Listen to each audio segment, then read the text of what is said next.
Amen. Dieu est capable de faire tout ce qu'il dit, il fera. Il accomplira toutes ses promesses envers toi, envers chacun de ses enfants.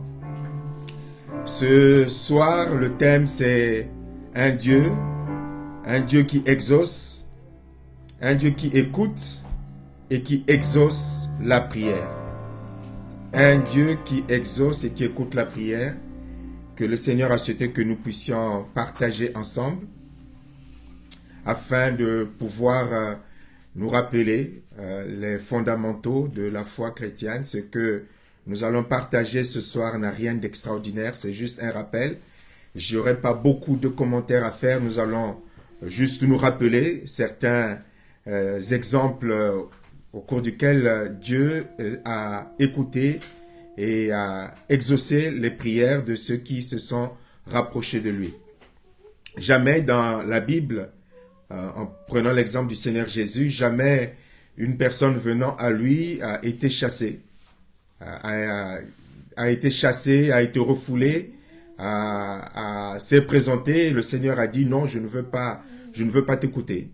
Ou que le Seigneur a dit je refuse de t'exaucer. Tous ceux qui se sont rapprochés auprès de Jésus avec foi, ils ont tous été exaucés, entendus. Et donc ce soir, le Seigneur voulait que je puisse nous rappeler que les exaucements de prière, les interventions de Dieu dans les vies de ses enfants, que ce soit les guérisons, que ce soit les délivrances, que ce soit trouver du travail, quel que soit le besoin dans lequel chacun de ses enfants peut se trouver, le Seigneur voudrait te dire ce soir, au travers de ma personne, que ça ne devrait pas être une exception. Le fait que Dieu puisse exaucer les prières de ses enfants, le fait que Dieu puisse intervenir suite à la demande de ses enfants, n'est en rien une exception, ne devrait pas être une exception, ça devait être quelque chose de banal, quelque chose de, quand je dis de banal, c'est-à-dire que de normal, comme nos enfants avec nous.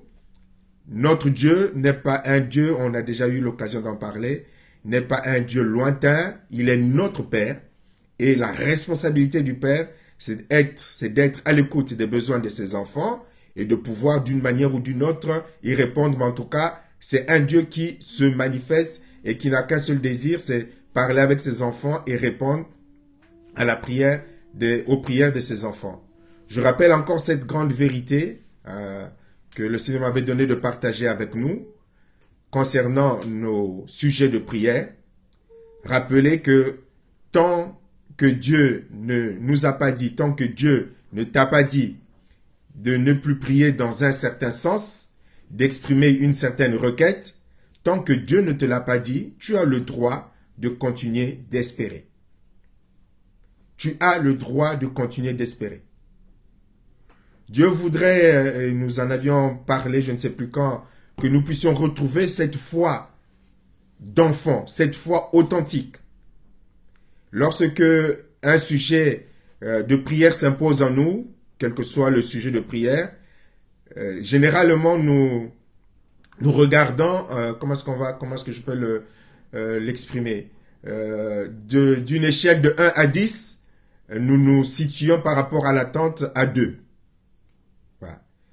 Lorsque nous sommes devant une situation, un problème, une circonstance, une épreuve, un besoin qui se présente en nous, surtout lorsque ce sujet de prière est grave selon notre indication, sur une échelle de 1 à 10, 1 à 10 c'est même généreux, de 1 à 100, ben nous allons plutôt nous positionner à 5.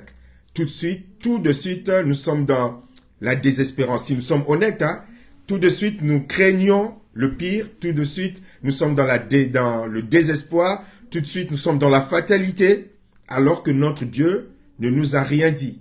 Nous avons entendu ce que, par exemple, le médecin nous a dit, ce que notre responsable nous a dit, ce que la préfecture nous a dit, ce que les parents nous ont dit, ce que le banquier nous a dit, ce que je ne sais pas qui d'autre a pu dire, le professeur, ou je ne sais pas, nous a dit. Nous sommes devant un sujet une épreuve, un moment difficile, plus ou moins difficile, et nous nous attendons à Dieu, mais souvent notre attente est plutôt pessimiste. Et Dieu voudrait nous rappeler ce soir pour que nous soyons dans une attente optimiste. Parce que nous nous appuyons sur un Dieu, le Dieu qui est notre Père, nous nous appuyons sur Dieu qui est tout-puissant. Que nous soyons, c'est une éducation, une rééducation que nous devons avoir, que nous devons réinstaller sur la foi authentique. Quelle que soit la circonstance, avoir une vue de foi optimiste. Mais généralement parce que nous avons grandi dans des états d'esprit de fatalisme, et lorsque le sujet de prière est là, lorsque la situation est là, lorsque la circonstance est là, nous avons tendance plutôt dans la continuité de la prédication du partage de mardi dernier, nous avons tendance souvent à aller au plus bas, à avoir des espoirs ou des espérances au plus bas. Peut-être en sorte que nous ne soyons pas déçus. Mais Dieu voudrait vraiment, dans la rentrée de cette nouvelle saison, que nous devenions vraiment des hommes et des femmes de foi. Que nous redevenions véritablement des hommes et des femmes de foi qui savent, qui ne sont pas seuls et qui savent que dans la situation dans laquelle ils sont, comme Dieu m'a donné de le partager dans le dernier post que j'ai partagé, qui dit que je ne crois pas à la puissance de la prière, je crois en la puissance de Dieu qui exauce les prières. Dieu veut que nous ayons cette foi authentique, élémentaire, que nous revenions à lui, sachant que nous avons un Dieu qui écoute, nous avons un Dieu qui exauce, nous avons un Dieu qui est tout puissant. Que nous puissions retravailler notre réflexe de foi par rapport à ce que nous pouvons entendre, par rapport aux épreuves que nous pouvons avoir, par rapport aux circonstances difficiles que nous pouvons traverser, par rapport aux mauvaises nouvelles qui peuvent tomber sur nous. Nous voulons, Dieu veut que nous puissions avoir ce réflexe de la foi authentique, avoir ce réflexe immédiat qui dit et qui est conscient que Jésus-Christ intercède pour toi, que le Saint-Esprit en toi intercède pour toi, et que Dieu a une armée d'intercesseurs qui intercèdent pour toi, que tu ne connais pas, que tu ne connaîtras jamais sur cette terre. Mais Dieu qui aime ses enfants, qui t'aime toi, crois-moi qu'il réveille des personnes pour dire, prie pour un tel, comme il a déjà fait pour toi. Je veux dire par là, comme il t'a déjà amené à prier pour des personnes que tu ne connais pas. On t'a appris qu'une certaine personne a été touchée par une certaine épreuve, par l'intermédiaire de plusieurs personnes, et puis la personne que tu ne connais pas, Dieu te met à cœur de prier pour cette personne. Nous ne sommes pas seuls, tu n'es pas seul. Dieu voudrait te dire que tu n'es pas seul. Aucun enfant de Dieu est seul dans son combat, dans son épreuve, dans sa situation, dans son besoin. Jamais seul. Jésus-Christ est assis à la droite du Père, il intercède pour toi. Si tu ne l'avais jamais réalisé, sache-le que avant même que tu n'apprennes la nouvelle, avant même qu'on t'annonce la chose, avant même que tu ne découvres, avant même que l'information n'arrive, Jésus le savait déjà et il avait déjà commencé à intercéder pour que tu traverses cette épreuve. C'est pour cela que la Bible dit qu'il n'y a aucune épreuve qui soit trop difficile pour nous. Aucune. Et la Bible nous le dit dans Romains chapitre 8, il dit que le Saint-Esprit en nous intercède par des soupirs inexprimables. C'est-à-dire que lorsque tu ne peux pas t'exprimer parce que l'information que tu as ou l'épreuve que tu traverses t'empêche de t'exprimer intelligemment, même de le partager à d'autres personnes, mais il y a déjà quelqu'un qui intercède encore pour toi par des soupirs inexprimables. Il y a le Saint-Esprit en toi qui intercède par des soupirs inexprimables. Et lorsque tu te sens encore très très faible, Dieu prie et fait réveiller des intercesseurs qui prient pour toi. Donc tu n'es pas seul.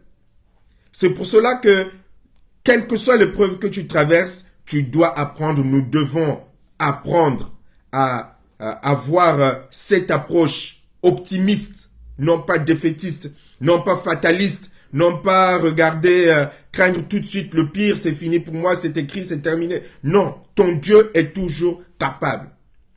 Dieu est capable de faire tout ce qu'il dit, il fera. Il accomplira. Il est tout puissant. Et donc, que notre Dieu puisse nous exaucer ne devrait pas être des exceptions à la règle. Ça devait être une normalité. Et au travers de ce partage que je vais faire avec vous en lisant quelques exemples d'exaucement, te rappeler, et la prière est que cela puisse nourrir en toi cette foi par rapport à ce que tu traverses, par rapport à ce que tu vis, par rapport à ce que tu traverseras, par rapport à ce que tu vivras, par rapport à ce que une de tes connaissances traverse ou traversera, pour que, comme les amis du paralytique, tu puisses l'encourager pour dire, je connais quelqu'un, allez, on t'embarque par la foi, on t'amène vers Jésus, on va dire, Jésus, voici notre ami, a besoin que tu interviennes. Et que cela te secoue dans la foi pour garder la tête haute et la paix de Dieu qui surpasse toute intelligence puisse ainsi te conduire. En tout cas, je voudrais te dire, si tu traverses certains moments parfois compliqués, difficiles, où tu as besoin de cette présence, où tu as besoin de vraiment t'accrocher au Seigneur, il n'y a pas d'autre moyen que la parole de Dieu. Il n'y a pas d'autre moyen. Il n'y a pas d'autre source qui va venir alimenter ta foi. C'est-à-dire qu'il y a des moments dans la vie où se joue notre vie spirituelle. Ces moments critiques d'épreuves compliquées, d'épreuves difficiles, de ces situations qui viennent te secouer. Ces situations doivent te pousser à plus t'accrocher dans le Seigneur. Tu attends un miracle, tu voudrais une intervention extraordinaire du Seigneur. Là, tu sens que ta foi, voici, pour par exemple lire l'évangile de Marc, du début à la fin, où tu as l'énumération des miracles de Jésus, d'interventions miraculeuses de Jésus, d'interventions extraordinaires pour te nourrir dans la foi et te saisir de ces exemples pour te dire, moi aussi, je crois que Père peut le faire pour moi. Il y a des rendez-vous spirituels dans des moments d'épreuves compliquées, difficiles, il ne faut pas rater cette occasion. Ce sont des occasions où Dieu veut allumer l'étage de ta foi pour que tu puisses monter en hauteur spirituelle, en maturité spirituelle, en sagesse spirituelle. Ces occasions-là, faut pas baisser la tête, mais faut aller te nourrir, t'accrocher davantage dans la présence du Seigneur. La Bible donc est remplie d'exemples, des récits, des personnages qui ont prié, qui se sont rapprochés de Dieu, qui ont invoqué Dieu, qui ont demandé à Dieu, qui ont espéré et qui ont reçu des promesses. Et Dieu a exaucé. Dans l'un des chapitres du livre que je termine, je me suis amusé et il y avait des tas d'exemples que je pouvais aligner, qui pouvaient constituer presque tout le livre de 200 pages. Des tas d'exemples. Moi-même, ça m'a reboosté dans ma foi. Parce que nous lisons et puis nous oublions. Mais quand tu prends le temps, tu prends un jour, tu te bloques un jour, tu te dis, je veux relire tout l'évangile de Marc, par exemple. Parce que c'est pas long, celui-là. Mais tu le relis et tu as la succession d'interventions extraordinaires de Dieu. Mais ça te booste dans la foi. Alors que quand tu ne lis pas régulièrement ces histoires, ces interventions de Dieu, bon, il y a une intervention, il y a deux qui traînent un peu dans ton souvenir, mais quand tu te concentres pour venir à nouveau redynamiser ta foi, ben ça te donne du dynamisme pour en parler, comme vous pouvez le ressentir dans la manière dont je le partage. Moi-même, ça m'a béni. Nous avons cet exemple, par exemple, de 1 Samuel. Nous connaissons l'histoire de Anna, la maman du prophète qui était stérile. C'est dans 1 Samuel chapitre 1 et chapitre 2 qui était stérile. Sa rivale enfantait, mais elle était stérile. Et c'était une douleur, c'était une source de douleur pour elle. Elle pleurait, elle se lamentait. Elle était KO dans la souffrance. Et un jour, Dieu lui a rendu visite. Elle s'est exprimée devant le prophète et Dieu a exaucé sa prière et lui a donné un enfant. Nous allons juste énumérer. Je vous donne les références, vous pourrez les trouver chez vous. 1 Samuel donc chapitre 1 verset 2. Et Dieu a exaucé une femme qui était stérile, une femme qui n'était pas productive, une femme qui n'avait pas d'espoir. Il y a plusieurs formes de stérilité. Mais Dieu est venu redonner cet espoir à cette femme qui était stérile. et lui a donné un enfant qui a été un grand homme dans l'œuvre de Dieu. Nous avons le livre de Daniel, Daniel chapitre 2, le verset 6. Lorsque Daniel s'est retrouvé devant ce rêve du roi Nebuchadnezzar, et que le roi Nebuchadnezzar lui a demandé, il faut que tu me révèles le sens du rêve.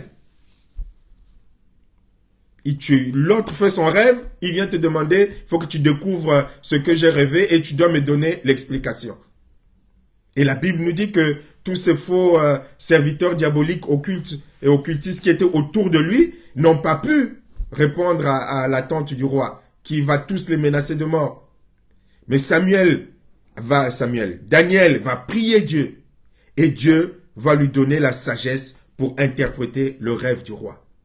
Vous voyez, notre Dieu n'a pas de limite. Dieu va lui donner la sagesse. Et Dieu va lui donner l'intelligence. Et le roi Nebuchadnezzar va même dire que tu as un esprit supérieur. La Bible dit que Dieu va lui donner et il va reconnaître qu'il a un esprit supérieur. Le Saint-Esprit qui est en nous. C'est-à-dire que, quels que soient les blocages mentaux dans lesquels tu peux être, même si dans ta famille, on a pensé que tu ne pouvais pas être intelligent, que tu ne pouvais pas arriver à un certain niveau. Même s'il y a des endroits, des domaines, des activités ou des responsabilités où tu sembles être bloqué, le Saint-Esprit que tu as te rend capable de répondre à l'attente. Le Saint-Esprit, il est capable. Si tu as la foi, il est capable de t'aider à exercer, à comprendre et à appliquer là où on attend de toi l'intelligence, la sagesse et le discernement. Le Saint-Esprit n'est pas limité. C'est nous qui le limitons. Tous ceux qui font le travail manuel pourront vous dire, pour ceux qui l'ont compris, pourront vous dire, je pourrais prendre l'exemple de Michel et certainement de Pasteur Céleste, qui font la couture, qu'il y a des moments où elles ont été bloquées, mais elles ont fait la prière, elles ont prié Dieu, Seigneur, montre-moi comment je peux faire cette couture, comment est-ce que je peux faire ceci, et Dieu leur a donné l'intelligence pour arriver à coudre là où elles étaient bloquées. Je suis certain, pour Michel, je sais, mais pour Céleste, j'en suis aussi certain qu'elles pourront en témoigner. Dans beaucoup de domaines où chacun peut être bloqué, tu demandes à Jésus, parce que le Saint-Esprit donne l'intelligence supérieur, il te donnera la capacité. Celui qui était là à la création, qu'est-ce qu'il ne peut pas faire? Monter un meuble, il peut t'aider à monter le meuble.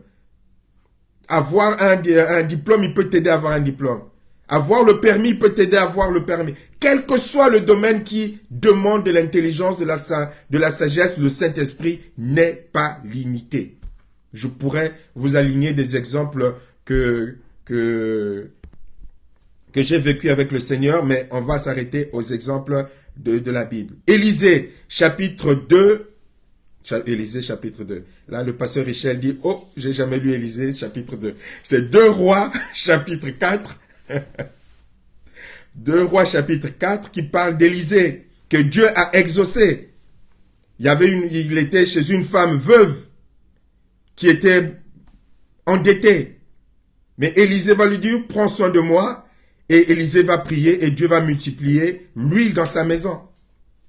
Une femme veuve qui n'avait plus rien, qui était surendettée, qui moralement, qui socialement était au bout du rouleau.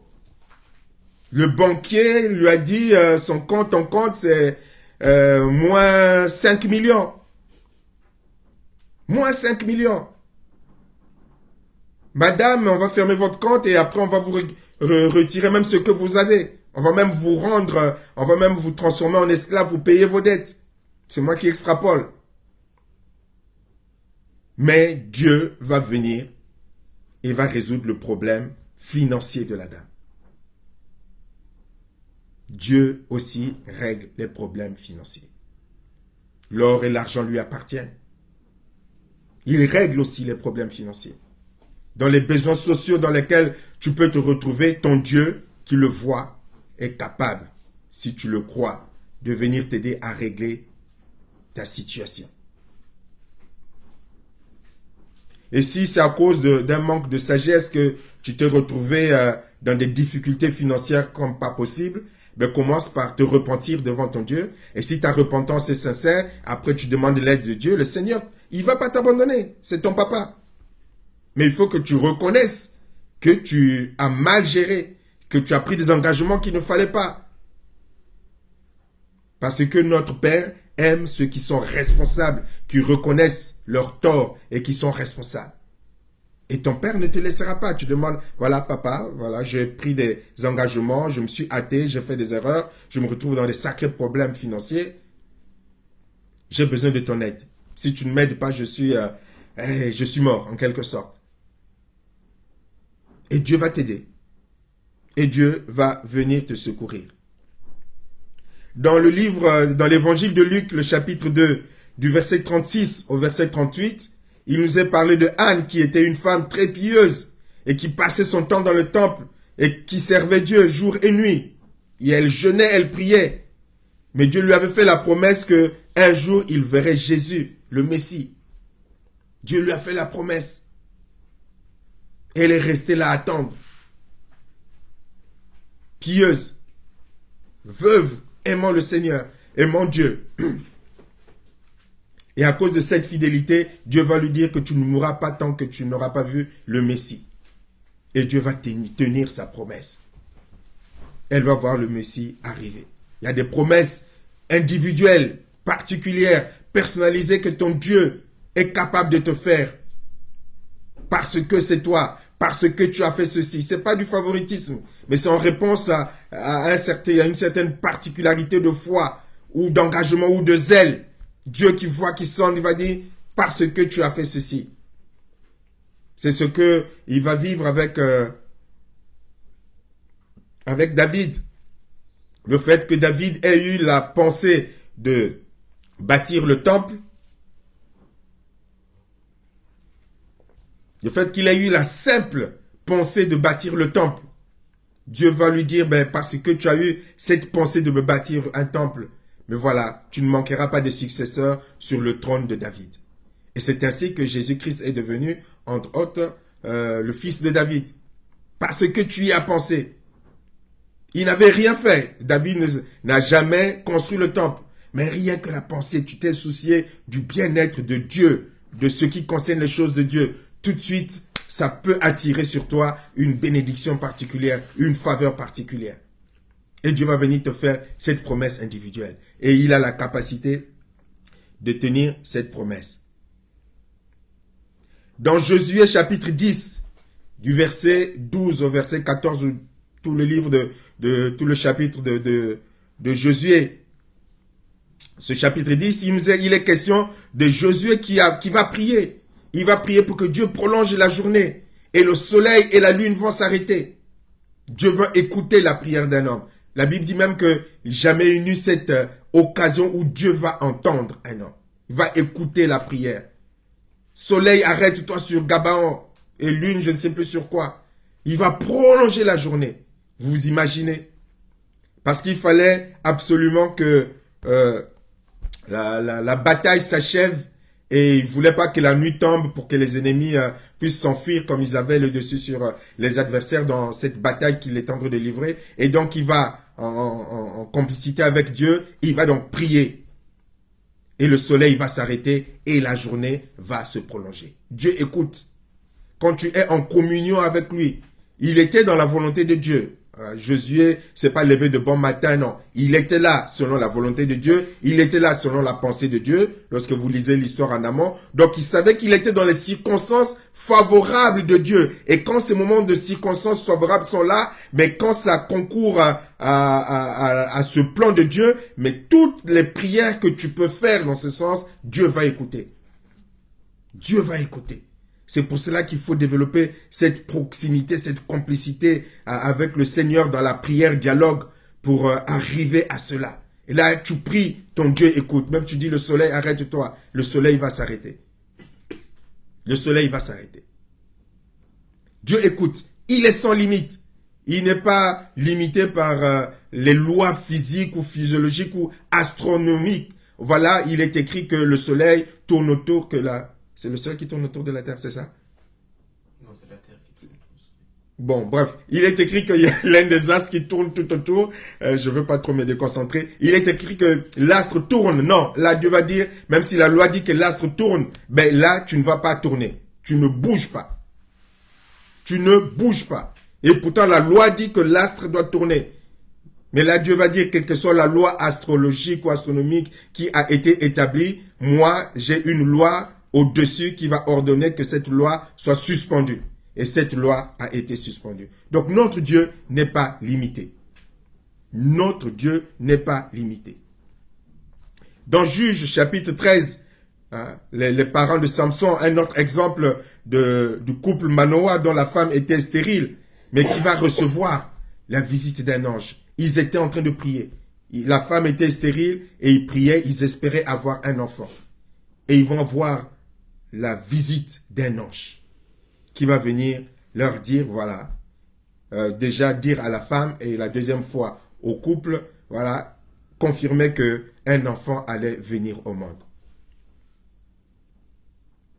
Mais Dieu peut envoyer un ange te visiter. Vous savez, dans les pays du Maghreb ou dans les pays du Maghreb ou dans des pays où pas toujours évident d'aller évangéliser, c'est pas toujours évident d'envoyer des personnes aller apporter la parole de Dieu. Mais vous savez que dans ces pays du Maghreb, beaucoup sont évangélisés par les visites des anges ou les apparitions de Jésus. Dans les anges qui apparaissent et qui évangélisent. Ou Jésus qui apparaît. Eux, ils vivent ces choses, ils vivent ces visitations. On a de nombreux témoignages. Les anges, Dieu peut les envoyer pour venir te réconforter, pour venir te confirmer. C'est pas limité. On ne prie pas les anges, entendons-nous bien. On ne prie pas les anges.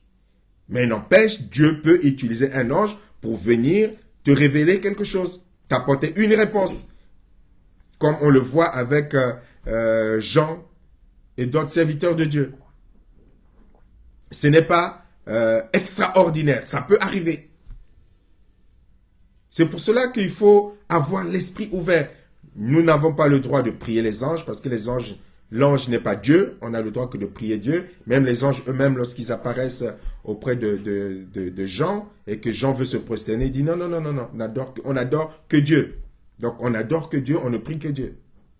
Mais Dieu peut, par rapport à ta prière, t'envoyer un jour un ange, venir te dire, oh, mon fils, ma fille, j'ai entendu ta prière, voici.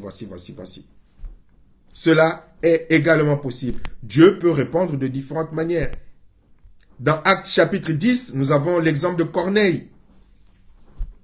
Corneille qui priait et le Seigneur va dire, voilà, Dieu a répondu à ta prière, Dieu a entendu, a vu et entendu tes offrandes, la prière que tu exprimais au travers de tes offrandes.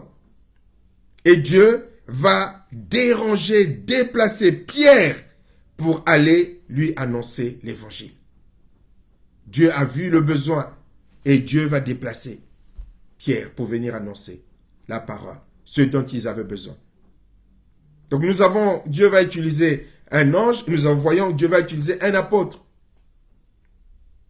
une personne particulière qui normalement, selon les lois hébraïques, en tout cas judaïques, ne devait pas rentrer dans la maison de Corneille. Mais Dieu va écouter les prières de Corneille et va ainsi envoyer Pierre pour venir lui apporter les réponses de ce qu'il attendait. Je saute un exemple. Nous avons dans 2 Rois, chapitre 20, verset 1 au verset 11. C'est le roi Ézéchias. Le roi Ézéchias qui va recevoir la visitation du prophète. Et le prophète va lui dire, arrange tes affaires parce que tu vas mourir. Ton temps est arrivé à la fin. Mais une fois que le prophète est parti, Ézéchias va alors prier avec ferveur. Il va prier. Il va demander à Dieu. Il va dire, souviens-toi. En tout cas, il va prier. Dieu avait décidé que le temps d'Ézéchias était arrivé à sa fin. Ils vont envoyer le prophète lui dire, tu ranges tes affaires, c'est terminé. Mais Ézéchias ne va pas dire, ben voilà, mais ça vient du prophète, c'est fini pour moi. Mais je repars voir celui qui est au-dessus du prophète pour plaider ma cause. Vous voyez, il va avoir une réaction optimiste. Il ne va pas rester sur le défaitisme, sur la fatalité. Je vais quand même prier Dieu. Toi, tu es un intermédiaire de Dieu. Mais moi, je vais directement m'adresser à lui pour dire, mais est-ce que tu ne peux pas revoir mon cas? On me dit que je dois mourir maintenant, que mon temps est arrivé à la fin. Mais Père, mais Dieu, mais souviens-toi, il va parler, il va prier. Et le prophète était encore sur le chemin qui le ramenait chez lui. Et Dieu va parler au prophète pour dire, repars, retourne voir Ézéchias, dis-lui que je vais lui rajouter tant d'années de vie supplémentaires et je vais lui rajouter une autre bénédiction en plus. Donc, tant que Dieu ne t'a pas dit définitivement que c'est terminé, l'apôtre Paul a prié 3 fois. Donc, il a lutté, hein. Il a prié 1 fois, il a prié 2 fois, il a reprié 3 fois, jusqu'à ce qu'il comprenne que bon, là, c'est mort pour mort, ma puissance s'accomplit dans ta faiblesse. Arrête de prier dans ce sens. Je sais pourquoi je le fais. Et que je ne veux pas exaucer dans tel sens. Il a reçu sa réponse. Donc, il s'arrêtait de prier. Mais toi, tu n'as pas reçu. Dieu t'a pas dit que, comme disait la sœur mardi dernier, Dieu t'a pas dit que cette maladie va te conduire à la mort. Mais tant que c'est pas arrivé, tu as le droit de croire que tu peux guérir, que Dieu peut te guérir. Quel que soit ce qui a été dit. Là, c'est une maladie qui mène à la mort, donc c'était terminé. Mais en dépit de cela, il va dire, je vais aller voir celui qui a le pouvoir de changer toutes choses, celui qui est le maître des temps et des circonstances, qui peut encore m'accorder grâce. S'il reste sur sa position, alléluia, mais il a le pouvoir, lui, de éventuellement changer de position. Lui, il peut. Il a tout pouvoir. Donc, tant qu'il y a la vie sur la terre, dans ton problème, dans ta situation, dans les circonstances que tu traverses, dans ce que tu vis, tu as le droit de garder espoir. Ézéchias ne va pas dire, voilà, bon, on m'a annoncé, je vais ranger mes affaires, c'est fini, c'est fini. Non, il a tourné le visage vers le Seigneur et il va prier. Prie toi aussi, quel que soit ce que on t'a annoncé. Prie encore, quel que soit ce que tu as appris. Prie. Approche-toi de Dieu avec une vue de foi optimiste et non pas pessimiste. Prie et espère. Tant qu'il y a encore le souffle, tu as le droit de croire que ton Dieu est capable. Que ton Dieu est capable.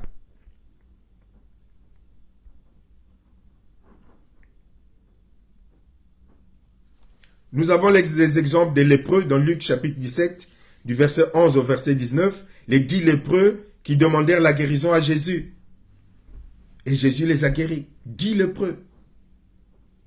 Des personnes qui étaient à la marge de la société, que personne ne pouvait plus considérer, c'était de moins que rien. Mais ces 10 lépreux ont eu cette foi, ont eu ce courage. Parce que c'est un grand courage de croire que l'état dans lequel je suis là, vous avez déjà vu des lépreux, c'est sans espoir. Tout le monde fuit. Mais malgré ça, il y a eu cette pointe. Malgré la condamnation sociale dans laquelle nous nous retrouvons, mais nous voulons croire que ce Jésus-là, il est capable de faire quelque chose pour nous. Et ce Jésus est capable de faire quelque chose pour toi. Il est capable de faire quelque chose pour toi.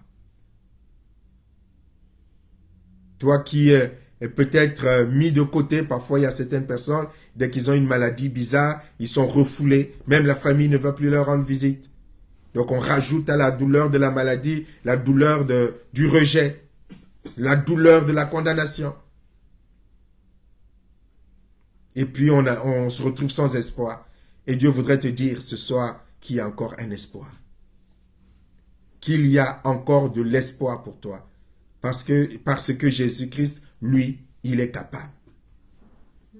Il est capable de te secourir dans ce qui constitue peut-être pour toi cette maladie honteuse, ta lèpre à toi, cette situation honteuse, ta lèpre à toi, cette circonstance honteuse qui fait de sorte que tu te caches et que les gens te fuient, que les gens te regardent de loin, se moquent de toi.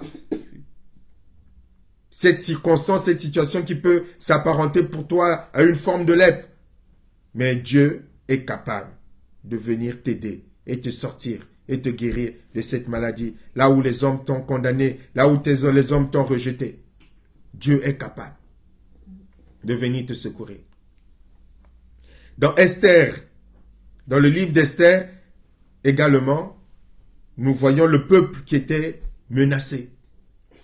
Le peuple d'Israël était en grand danger, comme certains parmi nous peuvent se retrouver en très grand danger. Je suis en danger. Nous vivons parfois des situations où nous nous sentons en danger. La menace est là. La menace même parfois de la mort est là. Le risque de mourir est là. Et le peuple d'Israël s'était retrouvé dans ce pays où ils avaient été déportés, s'était retrouvé en danger. Et Esther et les enfants d'Israël vont prier, vont jeûner, et Dieu va les écouter. Et Dieu va les délivrer de leurs ennemis. Parfois nous sommes entourés, malgré nous, d'ennemis, des gens qui ne nous aiment pas, des gens qui n'espèrent que notre perte, les gens qui n'espèrent que notre mort, les gens qui souhaitent même qu'on disparaisse de la surface de la terre. Mais tu as le moyen de prier, et parfois même de jeûner, demander l'aide, le secours de Dieu.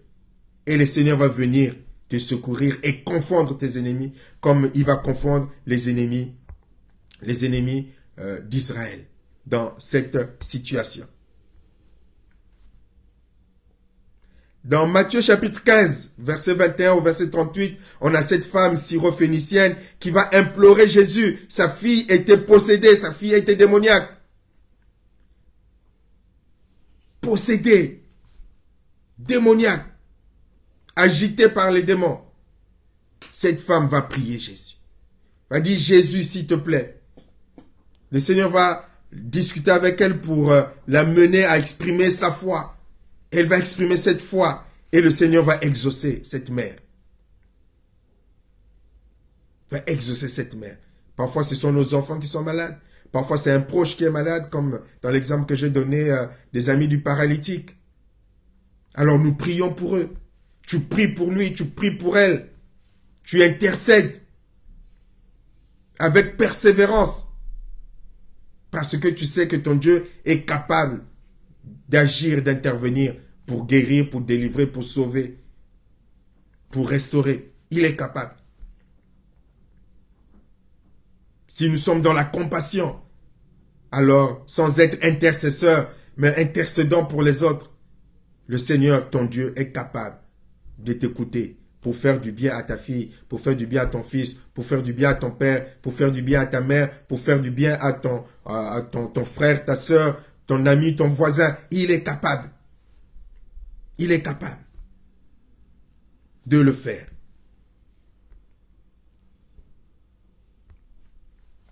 Dans Marc chapitre 5, du verset 25 au verset 34, on a cet exemple de cette femme qui souffrait d'une hémorragie, cette perte de sang depuis 12 ans, qui va toucher le vêtement de Jésus. Et le Seigneur va la guérir. La Bible dit qu'elle avait souffert entre les mains de plusieurs médecins. Donc elle avait la maladie, elle en souffrait. Mais elle va en plus souffrir entre les mains des charlatans, de faux médecins. Chacun va lui donner, vous imaginez, chacun de ces médecins pendant ces 12 ans va lui donner de l'espoir. On va essayer les spécialistes, mais qui va te faire souffrir. On imagine à cette époque comment est-ce que ça devait être terrible de te montrer les mains de ces charlatans. Donc chacun va appliquer son traitement. Et chacun de ces traitements, elle va souffrir. La Bible dit qu'elle va souffrir entre les mains de plusieurs médecins. Jusqu'au jour où elle va rencontrer le véritable médecin. Et le Seigneur Jésus-Christ va intervenir dans sa vie. Cette douleur qui était là, le Seigneur va intervenir. Et cette maladie va disparaître. Je pourrais prendre cet exemple également, je ne l'ai pas préparé, de ce paralytique qui était à la piscine de Bethsaïda, je crois que c'est Bethsaïda. 38 ans, qui était paralysé pendant 38 ans. Et là, il était au bord de la piscine. Donc, il suffisait que l'eau bouge par l'intervention d'un ange et le premier qui tombait dans la piscine, voilà, était guéri. Mais lui, il ne pouvait même pas bouger. Il ne pouvait même pas bouger. Avec toute la bonne volonté du monde, il ne pouvait pas être le plus rapide pour se jeter dans l'eau. Mais il était là quand même au bord de la piscine. 38 ans. Mais le Seigneur Jésus avait un rendez-vous avec lui. Dieu également a un rendez-vous avec toi, si tu le crois, si tu le veux. Si tu entends ce message, Dieu a un rendez-vous avec toi et que tu fais partie de ces personnes qui, depuis longtemps, souffrent d'une quelconque maladie, mais Dieu a encore un rendez-vous avec toi. Personne ne peut t'aider, personne ne peut te secourir, personne ne peut tendre la main vers toi. Dieu peut encore. Si dans ta manière de voir les choses, tu ne conçois pas comme un point final ta situation. Tu ne conçois pas comme un point final ta situation. Imaginons que tu sois paralysé ou paralytique. Il y a certains paralytiques qui acceptent leur situation. Mais tu peux aussi, dans la foi, dire à Jésus, mais tu as guéri des paralytiques, je veux que tu me guérisses aussi. Sauf si ce n'est pas dans ta volonté, mais tu en as guéri, je veux que tu me guérisses pour que je retrouve mes moyens, que je retrouve les moyens normaux comme les autres. Parfois, tout se passe dans la tête, parfois dans notre tête, dans notre conscience. On a accepté la fatalité ou la loi physique, physiologique. Et donc, pourtant nous lisons, je parle pour quelqu'un qui sera paralytique, mais qui sera même chrétien. Donc, on considère que c'est normal, on a accepté la normalité, donc on ne peut pas augmenter le niveau de foi pour parvenir à ce que Dieu agisse, intervienne, pour par exemple nous guérir d'une certaine de notre paralysie. Dieu est capable. Si tu le crois, il l'a fait. Donc il est capable, il est prêt à le faire pour toi. Le père du fils épileptique dans Matthieu chapitre 17, également, il a prié Jésus pour la guérison de son fils et le Seigneur va agir, va intervenir. On a l'exemple du centurion, du centenier dont parlait Pasteur Carmen, je ne sais plus quel jour, vendredi je pense, Luc chapitre 7, le centurion qui va prier, qui va aller chercher Jésus pour dire, voilà Jésus, est-ce que tu peux intervenir? Viens, allons à la maison pour mon enfant. Et chemin faisant, il y a eu plusieurs obstacles qui auraient pu le décourager. Mais le Seigneur a agi et intervenu. Il allait pour exaucer le centenier. Mais sur le chemin de l'exaucement du centenier, il a réglé d'autres problèmes, d'autres situations. C'est pour dire que Jésus est toujours disposé et disponible. Il n'est pas dérangé, il n'est pas gêné, il n'est pas gêné, il n'est pas comme nous. Voilà, tu es en train de faire une chose, on te demande une deuxième chose, mais tu ne peux pas, tu dis, ben voilà, écoute, maman n'est pas capable de faire deux choses à la fois. Je finis d'abord de parler avec Tata Michel, après je vais te répondre. Dieu, lui, il est capable de parler avec Tata Michel et de te répondre. Il n'est pas limité. Il peut faire des exaucements simultanés, spontanés, multiples exaucements. Tout dépend de nous. Tout dépend de toi. La parole de Dieu est remplie d'exemples. Je ne peux pas tous les citer, sinon demain matin, nous serions encore là en train de les décortiquer. Mais dans tout cela, nous réalisons que notre Dieu a vraiment tout pouvoir. Que le Seigneur Jésus-Christ peut toujours guérir de toute maladie, de toute infirmité. Que le Seigneur Jésus-Christ a toujours le pouvoir de chasser les démons. Que le Seigneur Jésus-Christ a toujours la possibilité de ressusciter les morts. Qu'il a toujours la possibilité de nourrir des milliers d'hommes. Qu'il a toujours la possibilité de débloquer des situations qui sont bloquées. Qu'il a toujours la possibilité de rendre féconde une femme stérile. Qu'il a toujours la possibilité de. Jésus-Christ n'a pas changé. Comme cela nous est écrit dans Hébreux 13, chapitre 13, verset 8. Jésus-Christ est le même hier, aujourd'hui et éternellement.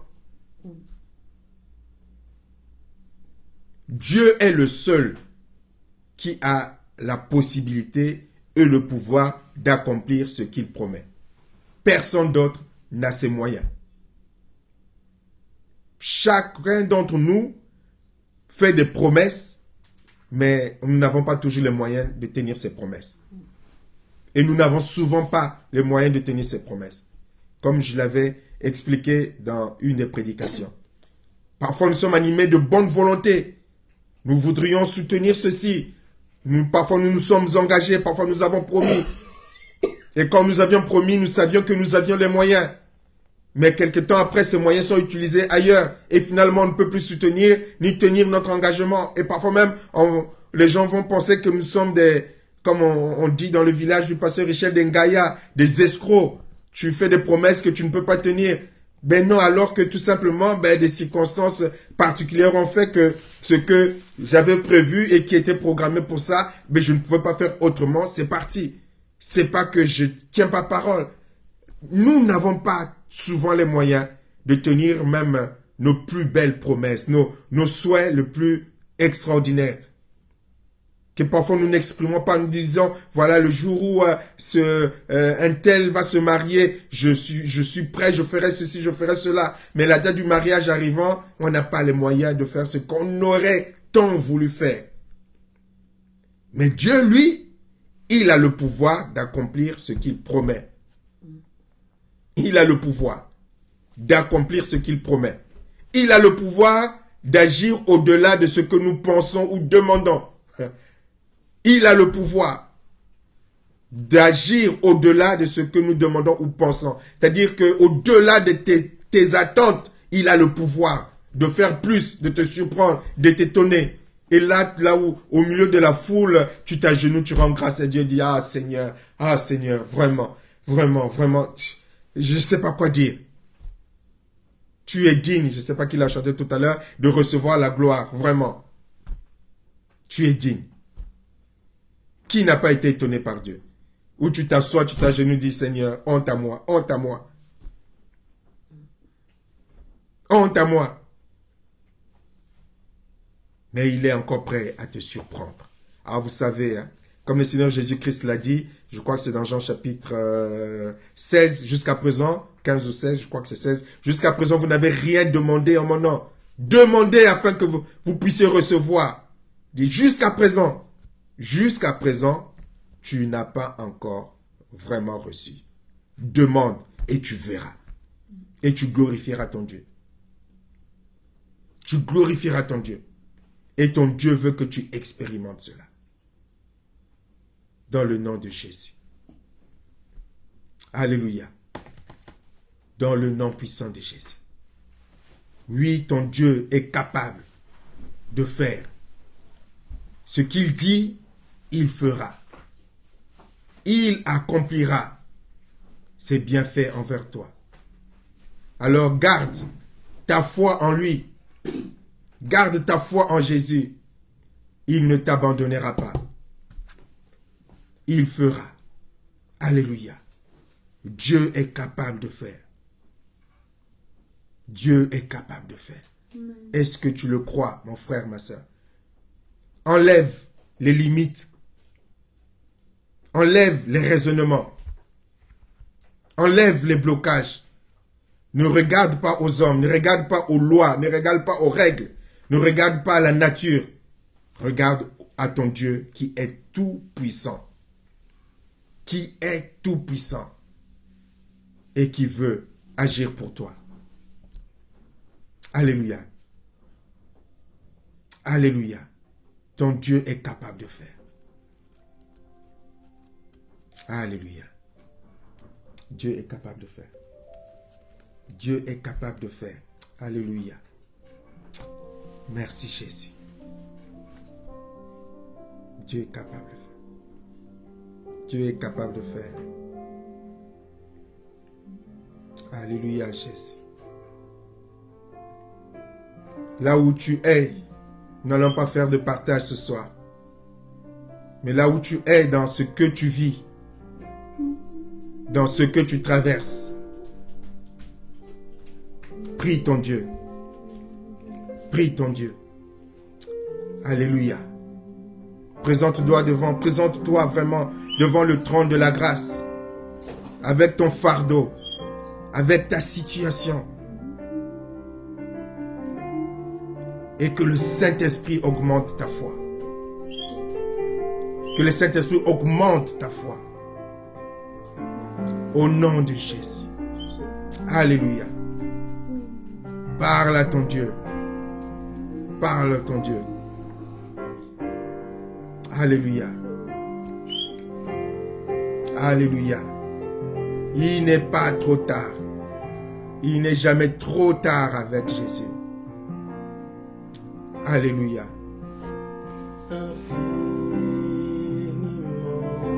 Que le Seigneur augmente ta foi. Il y a encore de l'espoir pour toi. Ce n'est pas un homme pour mentir. Ce n'est pas un homme pour mentir. Ce n'est pas un homme pour mentir. C'est l'Éternel, le Dieu Tout-Puissant. Celui qui a créé le ciel et la terre. Qui veut te donner un témoignage personnalisé. Et tu témoigneras. Alléluia. Est capable de faire tout ce qu'il dit.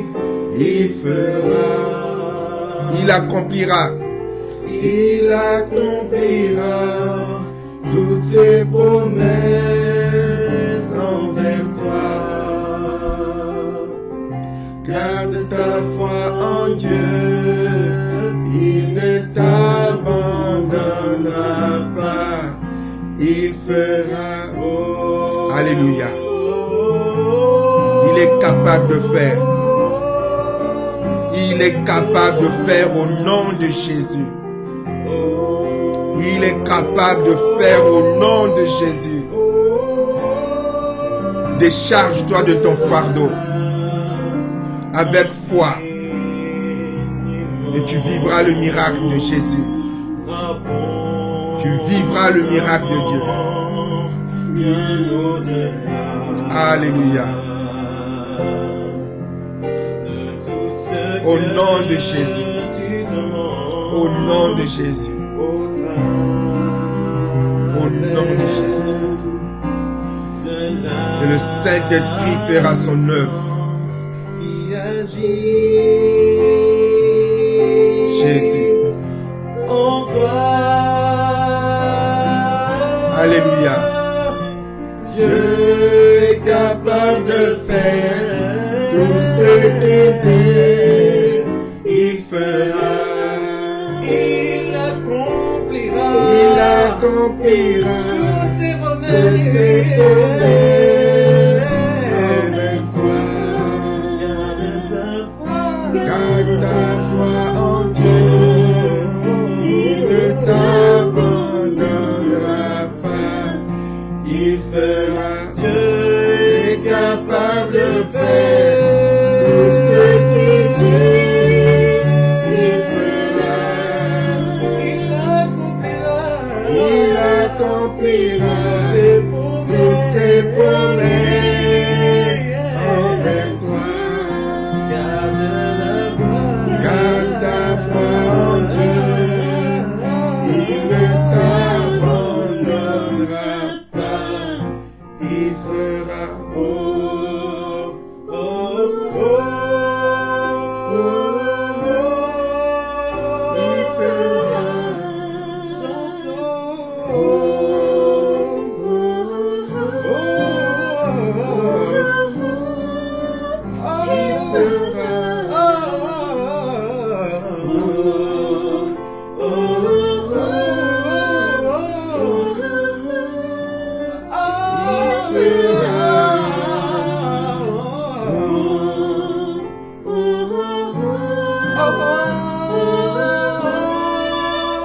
Il fera. Alléluia. Alléluia. Garde ta foi en Jésus. Si tu veux continuer ta prière dans ta maison, continue ta prière, mais garde la foi en Jésus. Il ne t'abandonnera pas. Amen.